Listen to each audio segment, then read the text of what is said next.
from East Jerusalem. Thank you so much for joining us, Jalal. Let me ask you, first of all, what you saw when you were there at the mosque.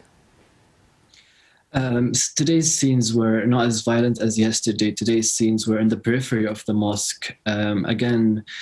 Provocations by the police, which were seen by everyone to have been super unnecessary since the beginning of Ramadan. They've been ongoing for, we're in the final week now of Ramadan, since the first day. Provocations which have led to clashes erupting all around Jerusalem, along with underlying causes, of course, of evictions and house demolitions that have been going on. So what's happened tonight and yesterday at Al-Aqsa has been unprecedented, super provocative actions by the police, which led to disruptions of the prayers tonight and yesterday, and the evacuation of the entire mosque compound, a forced evacuation by the police. It was unnecessary violence, in my opinion, and I think people are blaming Israeli lack of governance at the moment, basically with Netanyahu and the coalition's talks faltering all the time.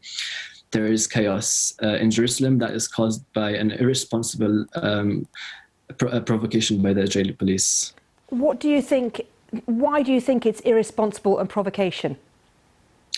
Israeli journalists are trying to blame the dysfunction of the government in Israel at the moment for the police behavior. But since day one of Ramadan, Israeli police has acted in a way that's been preventing people from celebrating the month of Ramadan by putting metal barricades at the Damascus gate, which were removed by force through protest 2 weeks later.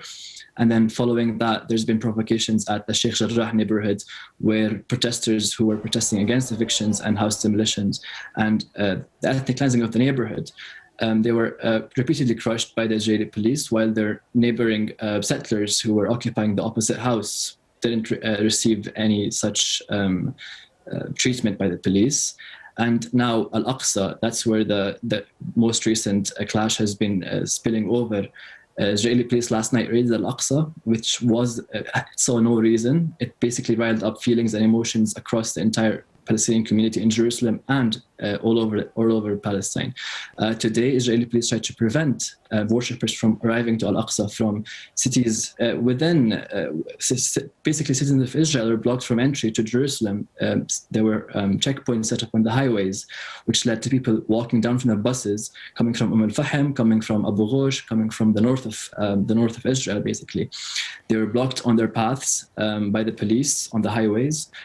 People just walk down off the buses. But the Israeli government and Benjamin Netanyahu in particular has said that they're trying to act responsibly to ensure law and order in Jerusalem whilst maintaining freedom to worship at the holy sites. The Israeli government is saying they are trying their best to maintain some sort of law and order, and that there is violence on both sides.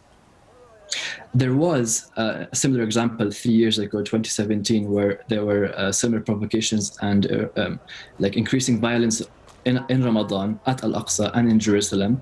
The Israeli government did try to calm the tensions at the time.